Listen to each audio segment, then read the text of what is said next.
Hello. So glad you're here. Maybe you're listening while folding laundry. Maybe you're watching through tired eyes at the end of a long day.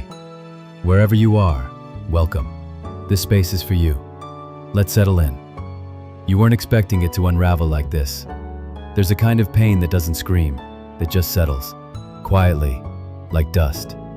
It's in the way your coffee tastes dull, in the way your favorite song now feels like background noise, in how your prayers, once full of passion, now feel like polite voicemails left on heaven's answering machine. You've been trying to make sense of it, trying to put the pieces together like a puzzle that keeps changing shape, trying to remember the last time you actually felt okay. And deep down, you keep asking, if God is good, why? You wouldn't say it out loud in Bible study, but it lingers. Because why? You start to wonder if maybe God stepped away for just a second. Maybe while you were hurting, he was tending to someone else's miracle. But here's the thing no one told you. God doesn't owe us explanations. He offers something better, his presence. You don't always get clarity, but you were never left alone. Do you remember Joseph, thrown into a pit by his brothers, sold like an object, wrongly imprisoned? It would be years before he'd understand why. But in that prison, the dream didn't die. It grew roots. Still, in the middle of it all, you feel like you're drowning in question marks. And then something strange happens. You're scrolling through your feed, barely paying attention, when a tiny headline catches your eye. Missing painting found behind old church wall. It's not even a story you'd normally read, but something about it pulls you in.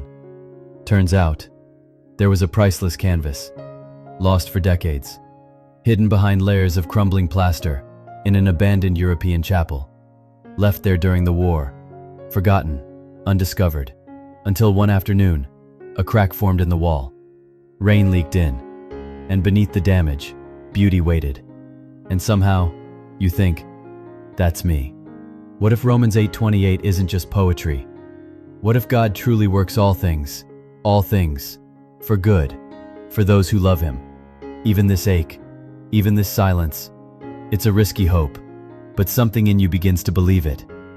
And then you remember something else, a story your grandma told you once, about a woman named Corrie ten Boom, who, during the Holocaust, thanked God for the lice in her concentration camp barracks. Why? Because the lice kept the guards away and allowed the women to read the Bible in secret. Strange mercy, holy discomfort. Not every moment makes sense right now. Not every prayer has an answer. But just maybe, there's something happening behind the wall. God is not random. He is not careless with your pain. Even when it doesn't feel good yet, you're still being held by a God who is good. This might be the crack that lets the light in. You start to notice it more now. These tiny cracks in the chaos. Not big enough to explain everything, but just enough to let hope seep in. One morning, while brushing your teeth, a memory rushes in like a wave. You're sitting in the back seat of your mom's car, staring out the window as she sings along softly to a worship song. You were a kid then. You didn't understand the words, but you remember the feeling. Safe, covered, known. Funny how moments like that come back when you need them most. You didn't realize it at the time, but something was forming in you, even then. A root of faith, buried beneath ordinary moments. And maybe, just maybe, those roots are what kept you from completely falling apart this year. Because lately, things have felt wasted. Wasted energy, wasted tears, wasted time. But here's what no one tells you about God. He wastes nothing. Every moment, yes, even that one, is being used. He repurposes pain like an artist with scraps. What you see as broken, he sees as potential. You think about Ruth, the widow who had every reason to give up. Everything was gone. But she clung to Naomi, walked into a foreign land with empty hands, and somehow, God wrote her into the lineage of Jesus. Was it chance? Or was it a quiet, sovereign thread weaving through her heartbreak all along? And then, you hear a podcast. Just background noise at first. The host is talking about the eruption of Mount Vesuvius in AD 79. A catastrophe. Pompeii buried, thousands lost. And yet, centuries later, archaeologists discovered food preserved in ash, paintings untouched, a bakery still standing, almost as if time itself had been paused, protected, beauty held in disaster. And you pause the podcast, because again, it feels like God is whispering. You think of your own life, the relationships that ended too soon, the job you didn't get, the unanswered prayers, the tears cried into pillows. Could it be that none of it was for nothing? Maybe the ash is preserving something. Maybe the burial is actually protection. Maybe it just hasn't been unearthed yet. You sit with that, longer than you thought you would. And slowly, you begin to see the things that feel lost aren't always gone. Sometimes they're just buried under what God is still clearing away. What if the pain you begged Him to take was actually part of the calling He designed for you? You feel something shift in your chest. Not a full answer, but the weight lifts, just a little. You can breathe. Maybe you're not being punished. Maybe you're being positioned. And for the first time in a while, that feels like enough. You wake up the next day not fixed, but softer. A little quieter on the inside. The ache is still there, like a low hum beneath everything. But now, it doesn't scream for your attention. It just exists, like background noise in a cafe. You learn to live with it, without letting it define you.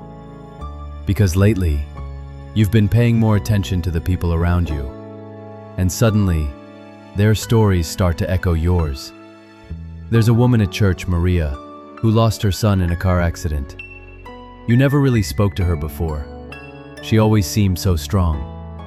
But one Sunday after service, you find yourselves in the same hallway, and for some reason, she stops, looks you in the eye and says, "You're walking through something, aren't you?" You nod. You don't cry. You just breathe. And she smiles gently, like someone who's been through a fire and made it out alive. "God still writes beauty into every line," she says, "even the ones you wish He'd erase." That sentence stays with you for days. You think of Job, not just the suffering, but the strange detail near the end, that after everything, he was given double. But more than that, he saw God differently, not from a distance, up close, intimately, face to glory. Then, another story arrives unexpectedly. A friend tells you about a man who lost everything in the 2008 economic crash. House, savings, retirement, gone. But because of that loss, he moved back to his hometown, reconnected with his estranged father, and led him to faith just weeks before he died. Was the crash a tragedy? Absolutely.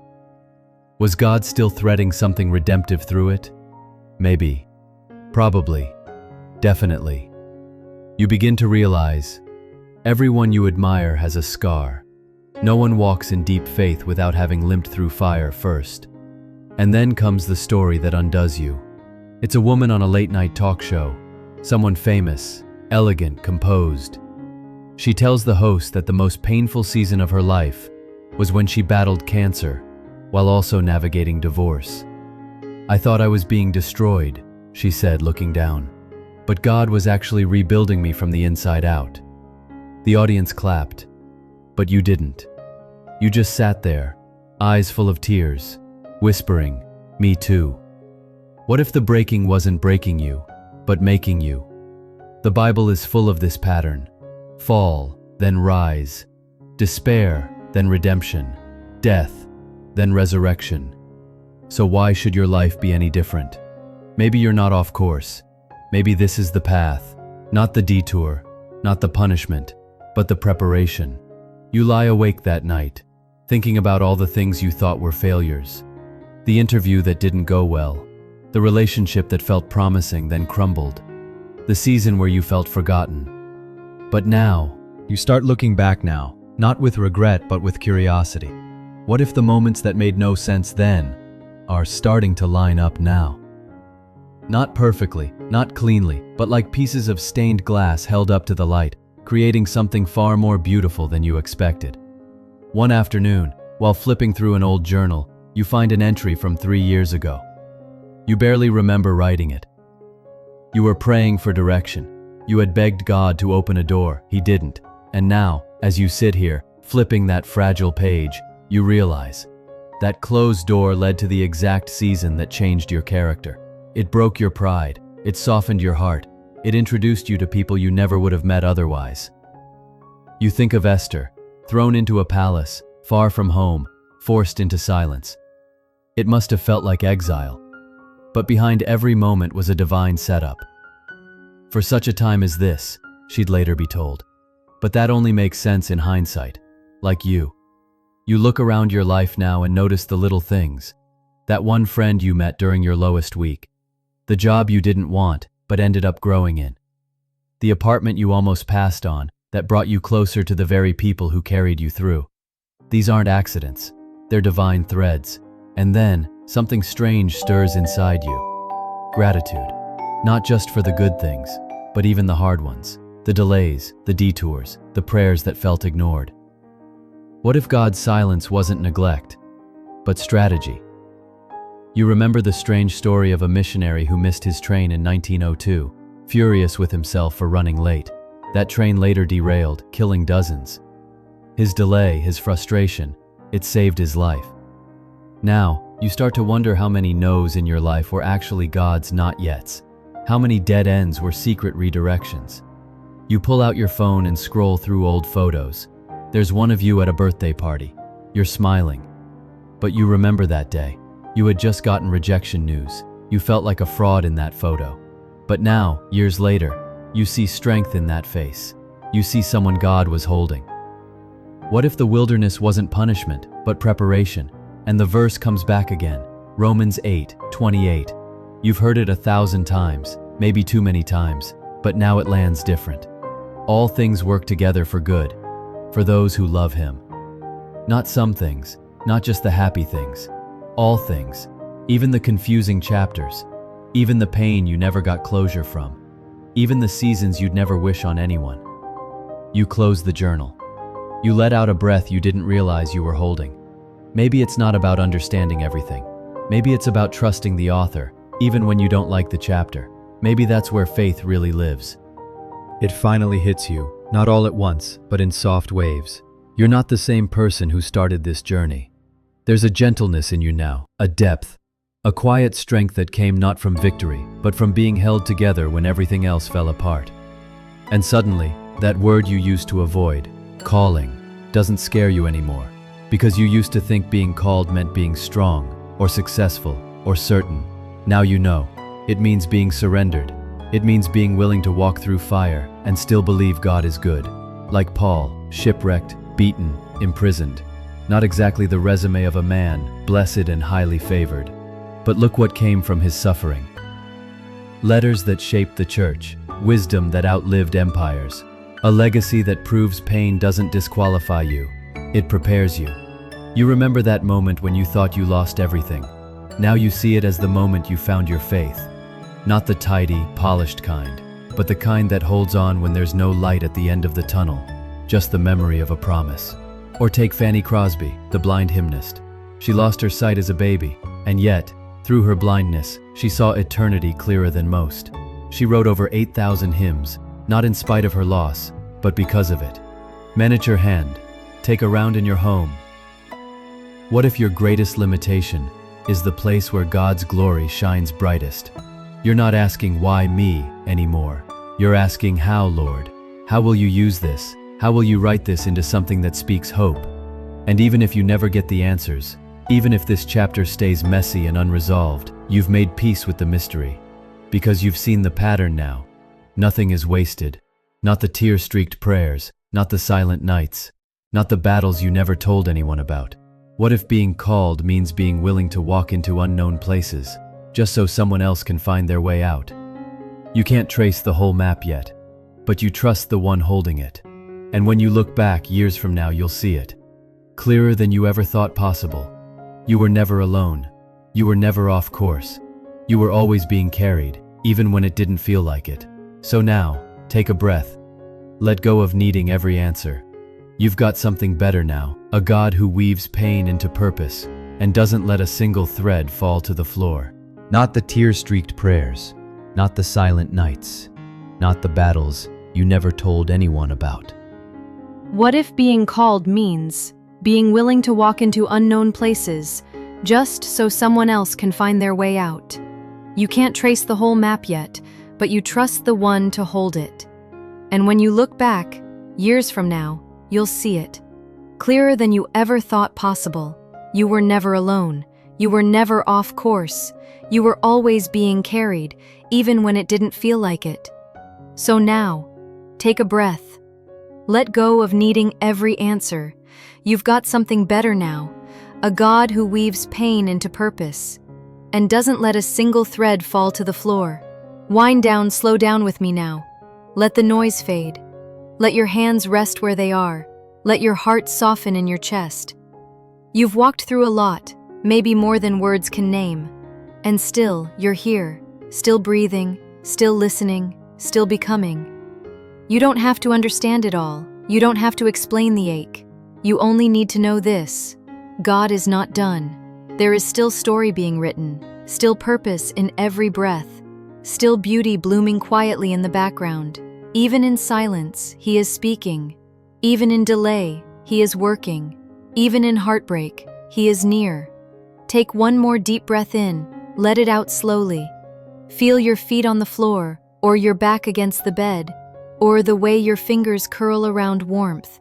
Feel the quiet settle around you like a blanket. You are safe here, seen, held, and maybe that's all you needed tonight. Take a deep breath, relax your body. You can turn on the fan to create some background noise, like a gentle breathing of the space.